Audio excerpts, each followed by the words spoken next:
Hey, what's going on, everybody? Welcome to High Off Blue Hour. I haven't did a Midjourney video in a while, and I, use Midjourney quite a bit. But this recent version 6 update has a feature that actually kind of stood out to me that I took notice of, and that is the improved text generation capabilities. And I actually did a couple of a little bit of experimentation to see how accurate and how well this works now.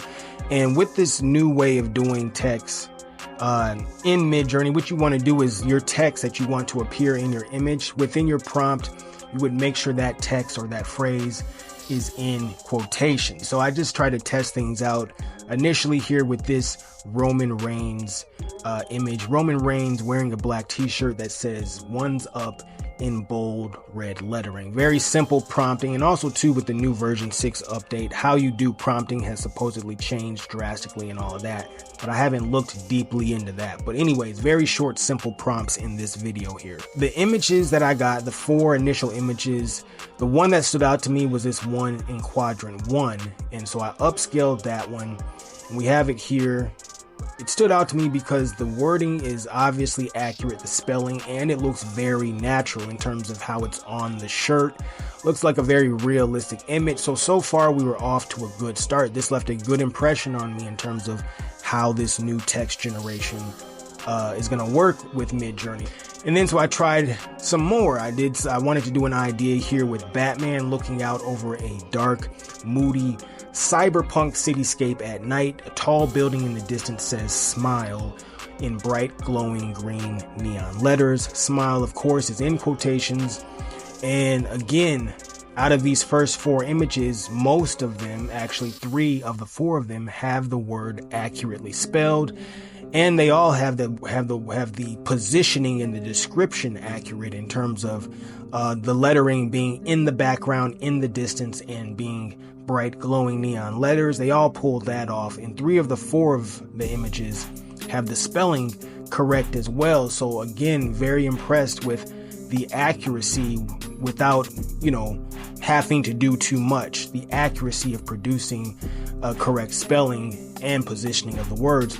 I did another version, another regeneration of the same Batman prompt, but instead of at the beginning, I added 1989 Batman. It's interesting that all of the Batman pictures so far seem to look like either Robert Pattinson or Batman from the Arkham games. But again, in terms of the text, Smile is relatively accurate in the background in most of the images. I also tried to do some things with Blade and a brick wall that says Daywalker in red on it. And I ran into some issues, but I did get an image or 2 that at the very least I liked, which is this one right here.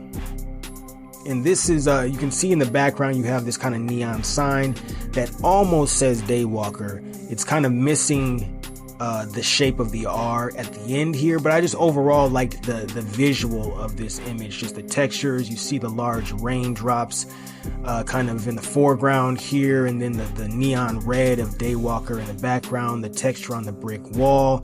Blade here, very stoic, and then got the leather that's wet from the rain and all of that type of stuff. So just, stylistically, it's a kind of a cool image. The spelling isn't completely accurate though, so I tried to do a regeneration and ended up with eventually making my way to this image right here, which is a lot more kind of a desaturated of an image. So I don't like that about it, but it does get the Daywalker part a little bit more accurate in the background.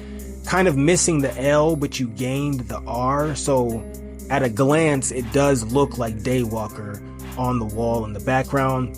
And Blade, kind of looks a lot like Steve Rogers. Not Steve Rogers, not Steve Rogers, but Falcon. I can't remember Falcon's name, but Falcon from Marvel kind of looks like him dressed up as Blade in a way. But so that was that. So I quit messing around with the Blade idea. Tried something here with a red supercar with the word Heat Wave on the side in glowing orange letters. And out of these first 4 images that got generated, the best one was this one right here. And so you got Heat Wave. It's not on the side, it's actually on the front end of the car, but It's accurately spelled and it looks very natural. Like it looks like that's where it's supposed to be. Like the car came like that. And so I liked that image. Again, promising things so far from the text generation.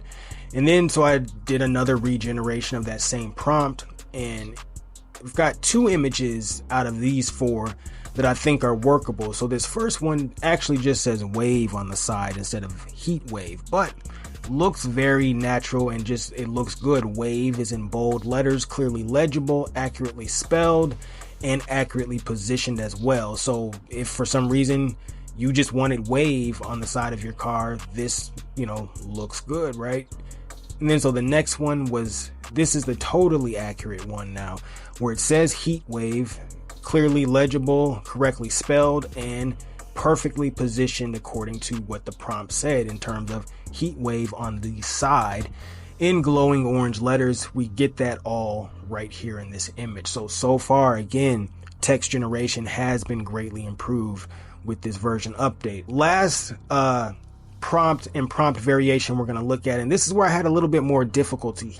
I went simple with the words fire written in glowing hot lava on top of wet shiny black asphalt, dramatic vibrant light. And so these first 4 generations here don't look really good because they're completely gibberish in terms of the spelling of the word fire, right? You can kind of see that the software trying to produce what I asked for, but just the spelling is all off, and there's too many letters in many cases as well. So I had to do another regeneration, but I tried to add something to the prompt. So to the beginning of the prompt, I added bird's eye view of the words fire written in glowing hot lava, so on and so forth. And so that produced these 4 images. And this is an improvement because at least one of these is usable, because at least one of these got the spelling correctly, and that is this one in quadrant 1. And this one it's not really bird's eye view, it's more of an isometric view, but technically it is bird's eye view because birds can be just about anywhere, right? So you got the bird's eye view ish thing going on here, and then you got the clearly visible flames, and it clearly says fire. And the background in terms of whether this looks like wet asphalt or it looks more like, kind of just murky, dirty flood water, or, what you really think this looks like. It's still there. You can see the textures. You get the idea.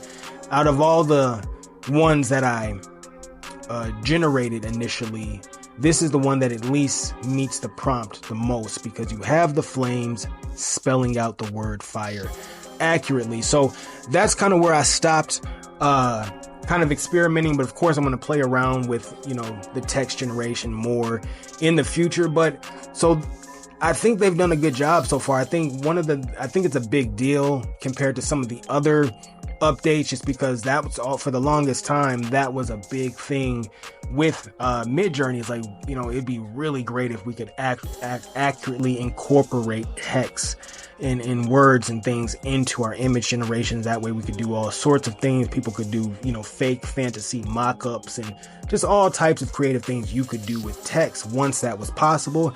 Now it seems like we're at least getting towards it being more possible, at least when it comes to singular words and phrases and all of those type of things. So very happy with this feature from the V6 update. But that is the video, you guys. Midjourney version 6. I really like the text generation stuff so far. So catch you on the next one.